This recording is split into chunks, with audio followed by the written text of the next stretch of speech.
ध्रुव महाराज 4-5 साल के बीच में थे और अपने पिता उत्तानपाद की गोद में चढ़ने के लिए पंजों के बल में, सोचिए 4-5 साल का बच्चा, कलयुग के तो बड़े तेज है बच्चे, 2 साल के बहुत तेज है और आने वाले साल में तो पता नहीं क्या होना चाहिए, कंप्यूटर पैदा होंगे। तो वो मासूम बच्चा था 4-5 साल का, पंजों के पैर में सिंहासन पे बैठे अपने पिता को पकड़ने का प्रयास कर रहे हैं और उनकी सौतेली माता साथ में बैठी। क्या नाम था? सुरुचि। और सुरुचि कहती है आओ ध्रुव, इस पे नहीं बैठ सकते, ये मैं इनकी फेवरेट वाइफ हूँ और मेरा ऑर्डर चलता है, इन पे नहीं बैठ सकते, बैठना है तो मरो और मेरी गर्भ से जन्म लो, मेरी ईगो के पार्ट बनो, फिर बैठना। ना इनकी गोद में बैठ सकते हो, ना इस राज्य को प्राप्त कर सकते हो।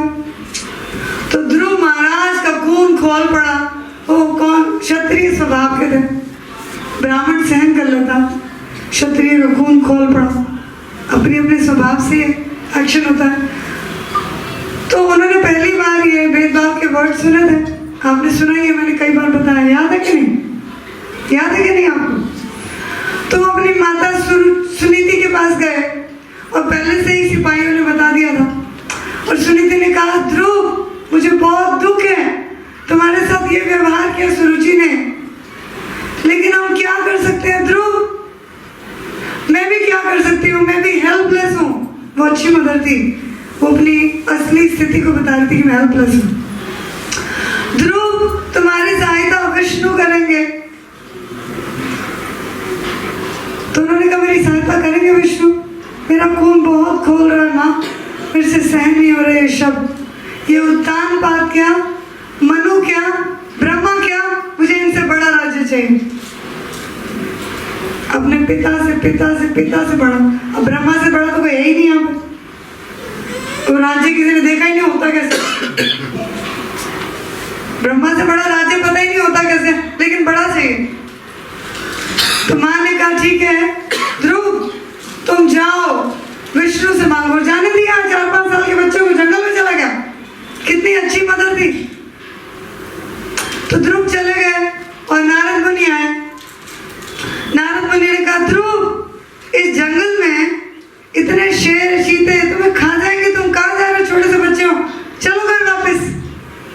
ध्रुव महाराज ने कहा नारद मुनि नमस्कार, मैं बहुत दुखी हूँ, मुझे बहुत चोट लगी है, आपने मुझे अगर बताना है तरीका तो प्लीज बताइए, नहीं तो हट जाइए, मुझे वो शब्द सहन नहीं हो रहा है, मैं विष्णु से सब कुछ मांग के रहूंगा। मुझे वो बोलती है कि मैं राज्य में नहीं प्राप्त कर सकता, मैं पिता की गोद नहीं बैठ सकता, मुझे ब्रह्मा से बड़ा राज्य प्राप्त करना है, विष्णु से। मेरी माँ ने बोला विष्णु से बनेगा। नारद मुनि कहते हैं ध्रुव मैं तुमसे बहुत खुश हुआ, क्योंकि मैं तो चेक कर रहा था तुम्हारी डिटर्मिनेशन को, दृढ़ता को, और उन्होंने उनको प्रोसेस दिया। अब देखिए ध्रुव इतने अच्छे बच्चे थे कि क्या उनको हरे कृष्ण मंत्र का जप करो तो नहीं कर पाएंगे, वो इतने अच्छे बच्चे थे, कर सकते थे ना, कर सकते थे ना। तो उस समय ओम नमो भगवते वासुदेवाय का मंत्र मिला, और हरे कृष्ण मंत्र महामंत्र है, बाकी मंत्र है, ये महामंत्र है, ये मंत्रों का राजा है। इस मंत्र में ब्रह्मांड भर के सभी मंत्रों का निवेश है, क्योंकि ये कृष्ण के पर्सनल मंत्र है, ये उनके खुद के जपने का मंत्र है जो वो दे गए। जैसे नशेड़ी कई बार नशे में अपनी प्रॉपर्टी साइन करके दे देता किसी को, ऐसे भगवान ने अपना खुद का मंत्र ही दे दिया, बहुत बड़ा मंत्र है। लेकिन उस समय जब भगवान की इजाजत होती है वही मंत्र जपा जाता है। उस समय ओम नमो भगवते वासुदेवाय, और फिर विरक्ति का प्रोसेस भी दिया। ध्रुव महाराज इतने फेथफुल, इतने अच्छे भक्त थे, उन्होंने फेथफुली इसको फॉलो किया, अच्छे से सिंसियरली फॉलो किया, बहुत कड़ाई से पालन किया। और क्या होना शुरू हुआ, वो धीरे धीरे क्या होना शुरू हो? शुद्ध होते गए, शुद्ध होते गए, शुद्ध होते गए। हर एक महीने में तपस्या बढ़ा दी। पहले महीने में शायद फल खाते थे, कुछ दिनों में एक बार, रोज नहीं। फिर उन्होंने फल भी छोड़ दिया, घास पत्तियां खाने लग गए, कुछ दिनों में एक बार। फिर उन्होंने वो भी छोड़ दिया, और कठिन कर दिया, पानी केवल कुछ दिनों में एक बार। फिर उन्होंने वो भी छोड़ दिया, केवल श्वास ले रहे थे, और अंत में श्वास भी रोक ली। और वो जब कर रहे थे और कड़ाई से इस विरक्ति का पालन कर रहे थे, तो क्या हुआ? नारायण ने दर्शन दे दिया, हृदय में आ गए उनके हृदय में आए। तो वो इतना आनंद ले रहे थे और डर रहे थे, और भगवान के दर्शन से आनंद ले रहे थे, बहुत ज्यादा असीम सुख। यही जीवात्मा का सुख है जो उनको मिला। जब तक ये नहीं मिलेगा, नो मैटर आपको क्या मिल जाए, आप तृप्त नहीं हो सकते। श्रीमद् भागवतम में लिखा है, इस पूरे संसार का अगर धन मिल जाए और पूरी काम वासना की सारी सुविधा मिल जाए, आप संतुष्ट नहीं होंगे, क्योंकि ये आत्मा को तुष्ट करने की चीजें है ही नहीं। लेकिन उनको वो मिल गया था जो आत्मा को तुष्ट करने वाला है, वो भगवान का सानिध्य, उनका प्रेम, उनका संग वो देख पा रहे थे। और उन्होंने श्वास रोकी हुई थी, तो देवी देवता ने सोचा प्रलय का टाइम आ गया, क्योंकि पूरे ब्रह्मांड की श्वास रुक गई, सारा ऑक्सीजन रुक गया, और देवी देवता भागे विष्णु के पास कि प्रलय का टाइम कैसे आ गया। विष्णु ने कहा, अरे चिंता मत करो, मेरा एक भक्त उसने श्वास रोक ली है, इसलिए पूरे ब्रह्मांड की बंद हो गई है, चिंता मत करो, मैं मिलने जा रहा हूँ, शुरू हो जाएगी, अभी जाओ अपनी अपनी ड्यूटीज करो, चलो शाबाश। सब देवी देवता चले गए, और नारायण आके ध्रुव के सामने खड़े हो गए। कितने सुंदर होंगे आप सोचिए, पीतांबर धोती, हाँ वैजंती माला, कितने सुंदर होंगे नारायण चतुर्भुज रूप में। और ध्रुव आंखें नहीं खोल रहे, क्यों नहीं खोल रहे? क्योंकि हृदय में वो नारायण का दर्शन कर रहे हैं। कैसे बोलेंगे? क्योंकि वो खोए तो दर्शन कर रहे हैं और वो आंखें नहीं खोल रहे हैं। अब नारायण को लगा कि मैं खड़ा हूँ, तो कैसे मैं इनका अटेंशन लूँ, तो नारायण उनके हृदय से चले गए, और जब चले गए तो ये बौखला गए। हाँ हाँ, सोच नहीं सकते आप कितना बड़ा लॉस है। यही लॉस है केवल। आपका धन लुटा हुआ हो सकता है, आपका कुछ लुटा हुआ हो सकता है, लेकिन वो कुछ लॉस नहीं हो तो कर्मों का खेल है, वो आपका था ही नहीं। था क्या आपका? लेकर आए थे अपने साथ, जन्म के साथ लाए थे। कुछ भी खोया हो, कोई शरीर किसी का, कोई रिश्तेदार, वो पहले था क्या आपके साथ? पर ये था जिसको हमने खोया, ये रिश्ता था हमारा, तो वो खोया, और वो ये बहुत बुरी तरह रेस्टलेस हो गए। और जब आँख खोली तो देखा नारायण सामने खड़े। अब जीवात्मा का क्या स्वभाव है? वो स्पर्श भगवान का ही करना चाहती है। आत्मा का भगवान से रिलेशनशिप है, उसके स्वामी भगवान है, उसको पालने वाले भगवान है। ये प्रकृति भगवान की अध्यक्षता में पाल रही है, भगवान की अरेंजमेंट है, पर हम अपने नाथ को पहचानते नहीं। जो हमें टॉफियाँ देता है उसी को थैंक यू बोलते रहते, thank you thank you thank you. Chocolate दिया, टॉफी दिया, पानी दिया, पीनट्स, जो भी पीनट छोटा मोटा देता है उसको, उसी को देखते रहते हैं, उसी को एक्नॉलेज करते हैं। ये नहीं देखते ये सूर्य रोज मेरे लिए आता है, ये नहीं देखते ये हवा मेरे लिए रोज अवेलेबल है, हर समय हर जगह। ये नहीं देखते ये पानी जिसके बिना मैं जी नहीं सकता मुझे दी जा रहा है, ये फल, ये अन्न, ये मेरे माता पिता मुझे दे रहे हैं। तो हम अपने माता पिता को पहचानते नहीं, तो ये उनको छूना चाहते थे और उनका गुणगान करना चाहते थे। और नारायण ने देखा कि अभी ये गुणगान नहीं कर पा रहे, तो उनके सर पे शंख को टच कर दिया, और जो रही गई कसर थी वो भी निकल गई, और स्तुतियां आत्मा का स्वभाव। अगर आपको संतुष्टि चाहिए, ऐसी संतुष्टि जिसके बाद कुछ और देखने की चाह ना हो, तो ये है संतुष्टि। जहाँ पे फुल स्टॉप लगेगा और आप आनंद से भर जाएंगे, वो यही जगह है जब आप भगवान की स्तुतियाँ गाने लगेंगे, भगवान का आप नाम जप करेंगे, दुनिया को सुनाएंगे, आप ज्ञान से भर जाएंगे, अमरता से भर जाएंगे, आनंद से भर जाएंगे। ये आपका असली स्वरूप है। तो ये धन की आकांक्षा से आए थे। हमने जो श्लोक लिया कि 4 प्रकार के पुण्य आत्मा भगवान के संपर्क में आती है, आर्त, अर्थार्थी, जिज्ञासु और ज्ञानी। लेकिन भक्त के संग में आने से वो शुद्ध भक्त बन जाती है। और ध्रुव महाराज किसके संग में शुद्ध भक्त बन गए? श्री नारद मुनि की शिक्षाओं को पालन करके। और फिर क्या बोलते हैं कि वो कांच के टुकड़े मुझे मत दे देना जिसकी इच्छा से मैं आया था। और डर क्यों रहे थे? कि कहीं वो मेरी इच्छा पूरी ना कर दे, कि ब्रह्मा से बड़ा राज्य ना दे दे। ब्रह्मा से बड़े राज्य को कांच के टुकड़े बता रहे हैं, और आप पूरा जीवन किस पे लगाना चाहते हैं? तो जो नारद मुनि ने दिया वो हमें प्राप्त करना है। इसमें जन्मों लग जाएंगे।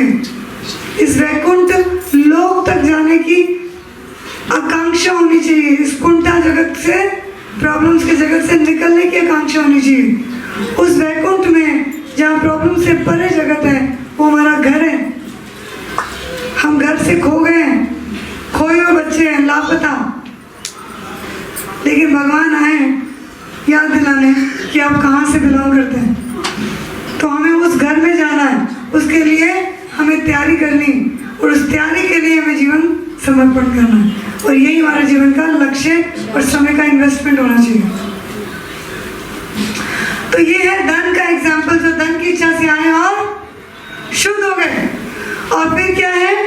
जिज्ञासु। जिज्ञासु कौन है? जिज्ञासु, जिज्ञासु जो जिज्ञासा करता है, मैं कौन हूँ, मैं क्यों दुखी, आवाज आ रही, मैं क्यों दुखी हूँ, ये संसार क्या है, ये क्यों बना है। वो इन दोनों से बेटर है, क्योंकि वो अपने आप जिज्ञासा कर रहा। तो जिज्ञासु जो है वो भी भगवान को प्राप्त हो जाएगा अगर भगवान के भक्तों की संगति मिल जाए। और चौथा कौन है? ज्ञानी। और ज्ञानी के एग्जाम्पल है 4 कुमार। 4 कुमार वैकुंठ चले गए, छोटे छोटे 4 बच्चे थे, ब्रह्मा जी के पुत्र। और तुलसी, भगवान के चरणों की तुलसी मिली, उसको सूंघ लिया, भक्त बन गए। भगवान की चरणों की तुलसी को सूंघ के हम तो पूरा पेड़ खा जाते तब भी भक्त बनते। श्रद्धा भी चाहिए ना, कुछ एटीट्यूड भी चाहिए, भोग प्रवृत्ति से सब काम करते हैं। तो ये देखिए कितना पावरफुल है। और भगवान कह रहे हैं इनमें से जो ज्ञानी है वो मुझे बहुत प्रिय है। तो ज्ञान बहुत इंपॉर्टेंट है। देखिए आप अगर श्रद्धा से आए हैं, किसी भावुकता से आए हैं, तो अच्छी बात है, आपको इसका बहुत लाभ होगा।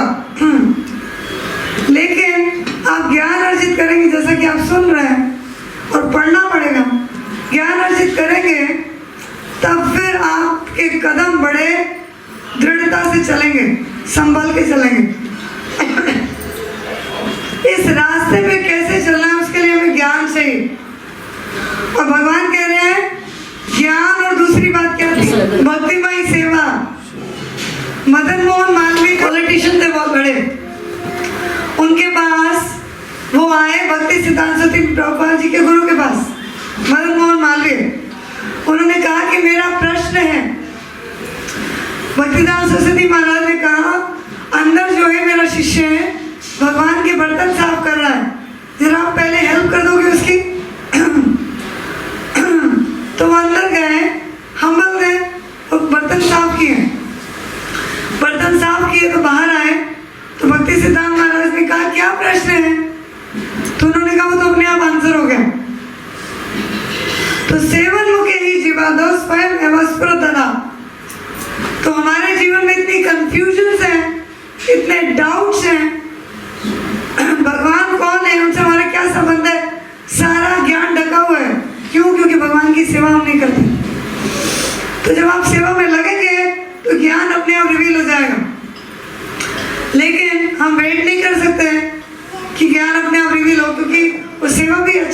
करते करते अच्छी होगी। साथ साथ हमें ज्ञान अर्जित करना चाहिए, पढ़ना चाहिए। तो इसीलिए भगवान कह रहे हैं जो ज्ञान में ज्ञानी भी है और सेवा में भी लगा है, वो मुझे सबसे ज्यादा प्रिय है। स्कॉटलैंड मंदिर में, इस्कॉन में एक माता जी हैं, वो मंदिर में ही रहती है, गृहस्थ आश्रम में, लेकिन मंदिर में ही रहती थी। और सारे भक्त जो है संकीर्तन के बाहर जाते थे बुक डिस्ट्रीब्यूशन के लिए। जब बाहर जाते थे तो इनका इतना हम्बल एटीट्यूड था, इतना विनम्र थी, सेवा भावना इतना अच्छा था, सबके लिए गर्म प्रसाद रखती थी कि वो आएंगे तो प्रसाद पाएंगे। छोटे छोटे उनके काम सेवा में लगे रहती थी। उनका बाथरूम ठीक कर देती थी, बाल्टी रख देती थी, सब सेवा करती थी। जब वो आते थे सबको सब सामान रेडीमेड ठीक से मिलता था। वो रोज ऐसे करती थी, रोज। वो माइंड नहीं करती थी कि मैं छोटी छोटी सेवा कर रही हूँ, उनको अच्छा लगता था सेवा करना। और इतनी हाई स्टेज में वो चली गई कि वो जब बीमार हो गई तो बड़ी बड़ी बातें कर रही थी, बड़ी बड़ी बातें, ऐसी बातें जो गोस्वामियों के लिटरेचर में भी छपनी थी, वो पहले से बोल रही थी। तो उनके हस्बैंड ने पूछा कि क्या तुम मुक्त हो? उन्होंने कहा हाँ मैं मुक्त हो चुकी हूँ। तो उन्होंने कहा कि तुम्हारा भगवान के जगत में, गोलोक वृंदावन में क्या स्वरूप है, तुम जान गई क्या? उन्होंने कहा हाँ मैं यशोदा माई की असिस्टेंट हूँ, कुकिंग करवाती हूँ कृष्ण के लिए। तो उन्होंने पूछा कि नंद बाबा कैसे लगते हैं? तो उन्होंने कहा, वो देख पा रही थी सब, वो कहती नंद बाबा बहुत चर्बी हैं, गोल मटोल हैं। और यशोदा कैसी लगती है? तो उन्होंने बताया यशोदा कैसे लगती है। तो उन्होंने पूछा कि अभी लंच में कृष्ण के लिए ऊपर क्या बन रहा है? तो उन्होंने बताया। और बड़ी बड़ी शास्त्र की बातें अपने आप बोल रही थी। अभी जो बुक्स ट्रांसलेट हो रहे थे गोस्वामियों के, वो सारी बातें बोल रही थी, कई सारी। और बेड पे थी, टेम्पल के दर्शन नहीं कर सकती थी। अभी भगवान ने क्या क्या ड्रेस पहनी है, लेटे लेटे अपने रूम में जो ड्रेस पहनी होती थी वो बताती थी वो। तो देखिए सेवा कितनी पावरफुल है कि ये वैकुंठ के द्वार खोल देती है। इनका एटीट्यूड था हम्बल, विनम्र सेवा करना और सेवा में लगे रहना, जिससे उनको कितना ज्ञान रिवील हो गया। अभी वो शास्त्र के ट्रांसलेशन भी नहीं हुए और ये बोल रही थी वो चीजें। और उस मंदिर में बीबी गोविंद महाराज थे, वो देखकर हैरान हो रहे थे कि कितनी उच्च अवस्था में अपना स्वरूप तक जानती है कि मैं गोलोक वृंदावन में क्या हूँ, यशोदा माई की असिस्टेंट हूँ, कुकिंग में हेल्प करती हूँ कृष्ण के लिए। भगवान क्या ड्रेस पहनते हैं देख सकती थी। और इससे बड़ा क्या चाहिए? तो इसके लिए हमें क्या करना चाहिए? हमें सेवा में लगना चाहिए। वो कोई जॉब करने नहीं जाती थी, वो कुछ एजुकेशन हासिल नहीं कर रही थी। अभी जयदेव महाराज का लेक्चर था, बहुत अच्छे डिवोटी श्रील प्रभुपाद जी के सन्यासी, वो बता रहे थे जितना हम लिटरेट होते हैं संसार में, पढ़ते लिखते हैं, उतने हम इलिटरेट हो जाते हैं। जितना ज़्यादा हम पढ़ाई लिखाई प्राप्त करते हैं उतने ज़्यादा हम इलिटरेट हो जाते हैं, क्योंकि उतना ज़्यादा गर्व आ जाता है। हमें चाहिए विनम्रता, भगवान को प्रसन्न करने के लिए, उनको सेवा करने के लिए विनम्रता चाहिए, सेवा भावना चाहिए। लेकिन हम उल्टी रास्ते में चल पड़ते हैं, उल्टा एटीट्यूड गेन करते हैं। एक तो जड़ विद्या ग्रहण करते हैं जिसकी जरूरत नहीं है, फिर अहंकार तो नेचुरली उसके साथ चलता है कि मैं ये हूँ, मैं वो हूँ। लेकिन शास्त्र कह रहे हैं सर्व उपाधि विनिर्मुक्तम तत्परतेन अनिर्मलम, तो हमें सब उपाधियों से मुक्त होना चाहिए। और हम उपाधियां गेन करते रहते हैं और उल्टे रास्ते और दूर हो जाते हैं भगवान से।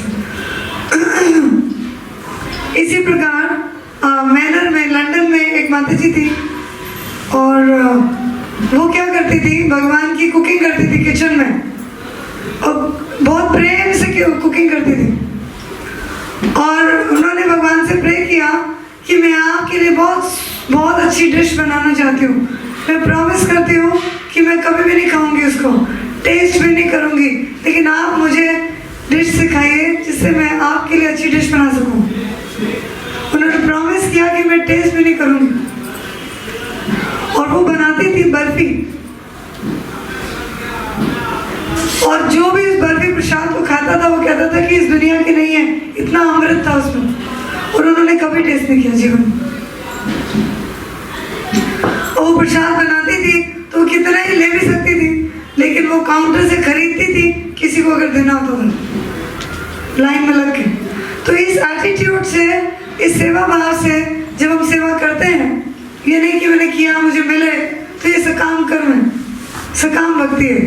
शुद्ध भक्ति करनी चाहिए निस्वार्थ भाव से। ये बहुत शक्तिशाली है, ये सारे कलेश भस्म कर देती है। सब कुछ आपके पास आ सकता है, सब प्रेम भगवान देने को रेडी। भगवान कहते हैं मैं खुद बिक जाता हूँ मेरे भक्त से, वो मुझे खरीद लेता है अपनी सेवा भक्ति से। भगवान बहुत बड़े हैं, बहुत बहुत स्वीट पर्सनालिटी है भगवान की। कृष्ण के षडैश्वर्य हैं, वो सबसे सुंदर हैं, सबसे रिच हैं और सबसे शक्तिशाली हैं, सबसे ज्ञानवान हैं, सबसे ज़्यादा वैरागी हैं। और क्या है? और क्या है? उनका प्रेम तीनों लोगों में है। हम भी यहाँ बैठ के उनका गुण गा रहे हैं। तो ये व्यक्ति जो सबसे श्रेष्ठ है, ये भगवान है, ये गुलाम बन जाते हैं अपने भक्त के, ये भक्ति से बिक जाते हैं। तो हमें प्रायोरिटी जीवन में भक्ति करनी चाहिए, और फिर हमारे जीवन में कोई प्रॉब्लम नहीं रहेगी, कोई कंफ्यूजन नहीं रहेगी, कोई कलेश नहीं रहेगा, स्मृति रहेगी पूरा, सब कुछ अच्छा रहेगा, कोई बीमारियां भी नहीं आएंगी। बीमारी भगवान को भूलने से आती है, कलेश भगवान को भूलने से आते हैं, हम दुर्भाग्यवान बनते हैं। भक्ति के मार्ग को सौभाग्यवान मार्ग बताया है, और भौतिकता जीवन के मार्ग को दुर्भाग्यवान मार्ग बताया है। तो जो भी भक्ति में नहीं लग रहे हैं, हम अगर आगे नहीं बढ़ेंगे तो हम दुर्भाग्यशाली रह जाएंगे, भाग्यशाली नहीं बन पाएंगे। तुम्हें भाग्यशाली बनना है, फॉर्चुनेट बनना है, भगवान का दास बनना है। भगवान अपने दास के खुद दास बनना चाहते हैं, और ये हमारी स्वाभाविक स्थिति है। तो जैसा कि आपने इस श्लोक में पढ़ा, इनमें से जो परम ज्ञानी है और शुद्ध भक्ति में लगा रहता है, वो सर्वश्रेष्ठ है चारों में से। जो परम ज्ञानी, तो ज्ञान आवश्यक है।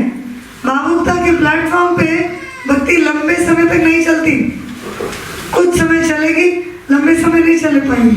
इसलिए ज्ञान अर्जित करना जरूरी है, बारीकियों को जानना जरूरी है। तो इसीलिए भक्ति शास्त्री कोर्सेज करने चाहिए। ये भक्ति शास्त्री कोर्सेज में ये गीता पढ़ाई जाती है, ये सारी बुक्स पढ़ाई जाती है इम्पोर्टेंट, और फिर खुद भी पढ़ना चाहिए।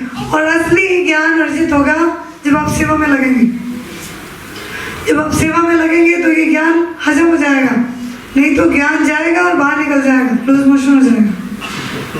लेकिन जब आप सेवा में लगेंगे तो ये हजम हो जाएगा, आपको डाइजेस्ट होगा, और आप सेवा में लगेंगे तो इससे भी ज्ञान अपने आप रिवील होगा। बहुत अच्छी रियलाइजेशन होंगी। भगवान से हमारा संबंध है इस संसार में, और किसी से संबंध नहीं। बाकी सब संबंध क्षणिक हैं और कर्मों के बेसिस पे हैं। हमारे कुछ लेन देन के, कुछ दुख सुख के संबंध हैं जो फिर से मिल जाते हैं। ये उसी प्रकार से है जैसे नदी में कुछ तिनके बह रहे होते हैं, और किसी हवा से या प्रभाव से, लहर से वो तिनके एक साथ हो जाते हैं कुछ देर के लिए। इसी प्रकार से हमारे संबंध है इस संसार में, लेकिन हमारा असली संबंध भगवान से है। अगर भगवान हमें ना पाले तो हम जिंदा नहीं रह सकते, लेकिन हम सारा श्रेय उन्हीं को देते हैं जो हमें टिट्स एंड बिट्स, छोटा मोटा प्रॉफिट देखते हैं, वही रूल भी करते हैं हमारी लाइफ में। भगवान की रूलिंग चलनी चाहिए हर एक की लाइफ में, तब आप सौभाग्यशाली बनेंगे। भगवान की जो शिक्षाएं हैं वो हमारे जीवन में चलनी चाहिए, तब हम सौभाग्यशाली बनेंगे। हाँ, तो भगवान का जो रोल है हमारी लाइफ में, हमारी आत्मा और परमात्मा एक साथ बैठे हैं हृदय में, बिल्कुल पास में, नजदीक। ये संबंध कभी अलग नहीं होता, मरने के बावजूद भी ये संबंध रहता है। और तब तक जब तक हम शुद्ध नहीं हो सकते, हो जाते, तब तक ये परमात्मा हमारे साथ चलती है। जब हम शुद्ध हो जाते हैं तो परमात्मा फिर वैकुंठ में नहीं जाते, हम जाते हैं, क्योंकि वहाँ पे भगवान स्वयं है। परमात्मा की भी ज़रूरत नहीं पड़ती, क्योंकि वहाँ पे साक्षात्कार रूप से भगवान विद्यमान है। परमात्मा हमारे हृदय में तब तक रहते हैं जब तक इस भौतिक संसार में हम विचरण कर रहे हैं कर्मों के बेसिस पे। तो इन कर्मों को काटना है हमें।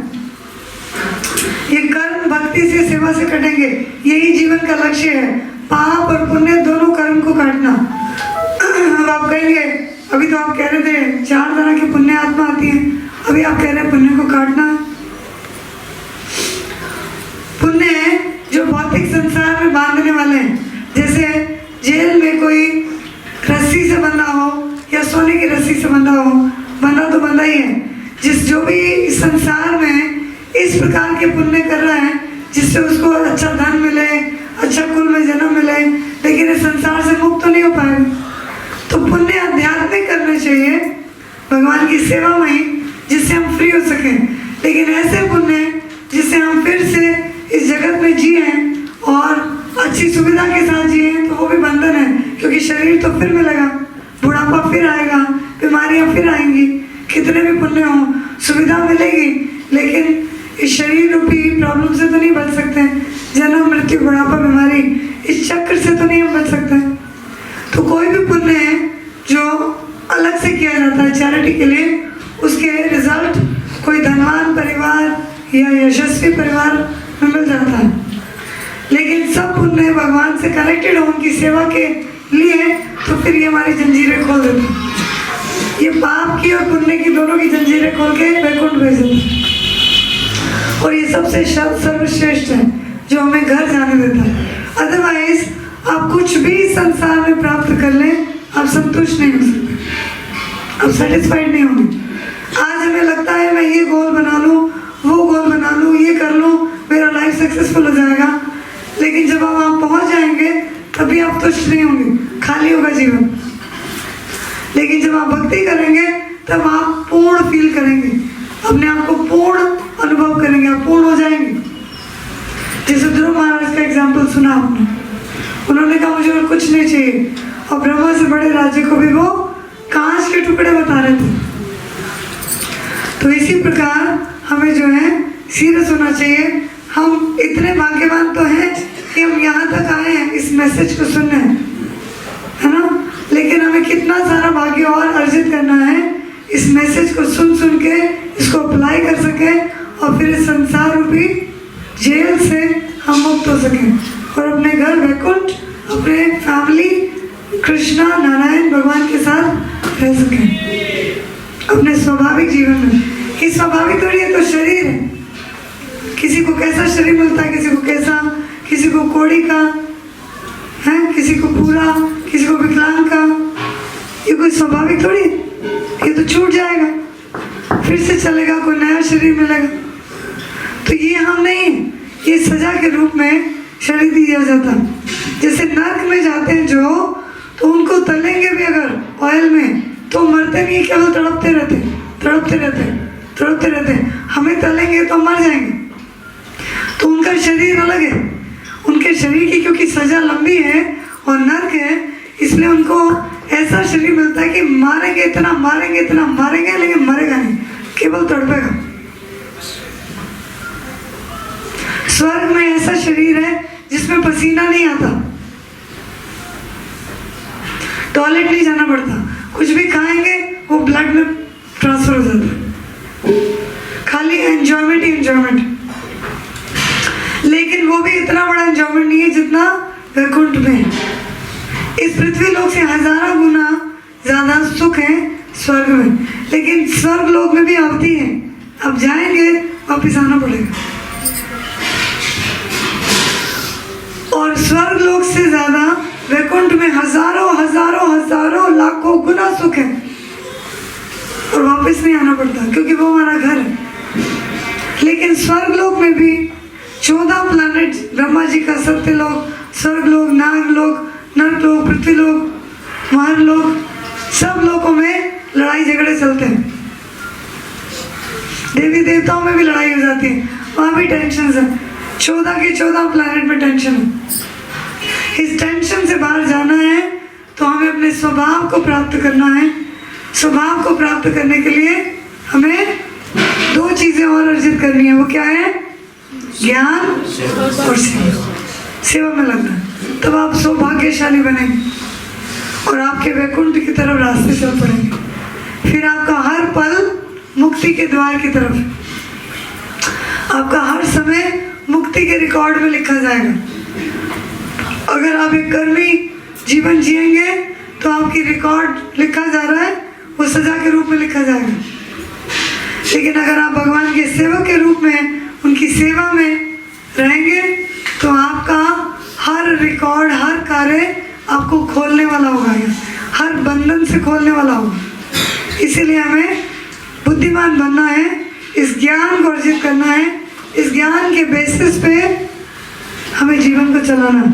ये मैनुअल गाइड है, ये लॉ बुक है, इसको इग्नोर करके आप ठीक चल ही नहीं सकते। जैसे आप गाड़ी चलाना सीख लें लेकिन ट्रैफिक रूल्स फॉलो करना ना सीखें तो गाड़ी चलाना अलाउड है? आप कह रहे हैं अलाउड है? नो। अलाउड है? नहीं अलाउड है। और फिर भी अगर आप चलाएं कि मेरी गाड़ी मेरी मर्जी, देखता हूँ कौन रोकता है मुझे, तो क्या होगा? चलान होगा, एक्सीडेंट भी होगा। तो इसी प्रकार हम कहते हैं मेरा शरीर मेरी मर्जी, मैं क्यों पढ़ूँ इसको, मैं क्यों ये ट्रैफिक रूल फॉलो करूँ, मतलब मेरे मनुष्य के रूल्स, मैं अपनी मर्जी से चलूँगा। तो क्या हो रहा है? कितने लॉस में फंसे हम, कितनी टेंशन और चिंताओं से ग्रस्त हैं हम इसी की वजह से। तो इनसे मुक्त होने के लिए आप इसको इग्नोर नहीं कर सकते हैं। गाड़ी चलाना है तो ट्रैफिक रूल्स फॉलो करना पड़ेगा, जीवन जीना है तो ये रूल्स फॉलो करने पड़ेंगे, इसलिए पढ़ने पड़ेंगे। हाँ? मर्जी से चलेंगे तो प्रॉब्लम्स आपको छोड़ेंगे नहीं। तो इतना सफिशिएंट नहीं है कि हम यहाँ हफ्ते में एक लेक्चर सुने और चले जाएं। हमें खुद भी पढ़ना चाहिए, ये यथारूप है। पढ़ना ही नहीं चाहिए, सेवा भी करनी चाहिए। तो इस सब छोड़कर यहाँ पर इस गीता को देने आए, पूरा ड्रामा किया अर्जुन इत्यादि के साथ और ये गीता सिखाई कि कैसे इसको फॉलो करना। तो हमें गीता पढ़नी भी है और पढ़ानी भी है। चाहे आप बैठ के मत पढ़ाओ लेकिन बांट दो, वो पढ़ लेंगे खुद। आप बोलेंगे क्यों पढ़ते नहीं है, घर में रख लेते हैं। अरे आपको क्या पता कहीं से कहीं पहुंच जाती, किसका जीवन बदल जाता है। ये गीता पढ़ी भी रहेगी ना, तो ये गीता बुक नहीं है, ये भगवान है। जैसे किसी के घर में एक बेड पे माँ पड़ी रहे बीमार, तो बेड पे पड़ी पड़ी भी बच्चे को बोलती बेटा ये खा ले, बेटा वो खा ले। चल फिर नहीं पाएगी, फिर भी बच्चे का कुछ ना कुछ चिंता करती रहती। इसी प्रकार ये भगवान पढ़े भी रहेंगे, अगर आप खोलेंगे नहीं तब भी ये कुछ ना कुछ प्लानिंग भगवान करते रहेंगे हमारे लिए। तो घर में किसी के पढ़े भी रहें, आपकी बात नहीं करिए, आपको तो पढ़ना है। जिनको आप देंगे अगर उनके घर में ये पढ़े भी रहे तो उसकी चिंता आपको नहीं करनी, भगवान को उनके घर भेजना बस। फिर भगवान देखेंगे ना आप कौन होते हैं, हम कौन होते हैं। जिसके घर में भगवान पहुंच गए अब क्या चिंता है, भगवान से बड़ा कौन है। जब उनको काम करना होगा कर लेंगे।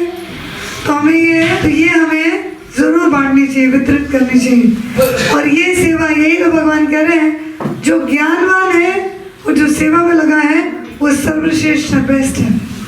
तो हमें बेटर तो होना ही है ना। आप हमेशा अपने बिजनेस में बेटर होने का प्रयास करें, अपने खान पान में हमेशा बेटर होने का प्रयास करें, अपने रहन सहन में बेटर होने का प्रयास करें, अपने कपड़ों में बेटर होने का प्रयास करें। तो हमें सेवा में एक्चुअली बेटर होना चाहिए, क्योंकि बाकी सब प्रयास तो यहीं रह जाएंगे, ये प्रयास आपको उठा देगा। तो किस हरे कृष्णा कृष्णा कृष्णा हरे हरे, हरे राम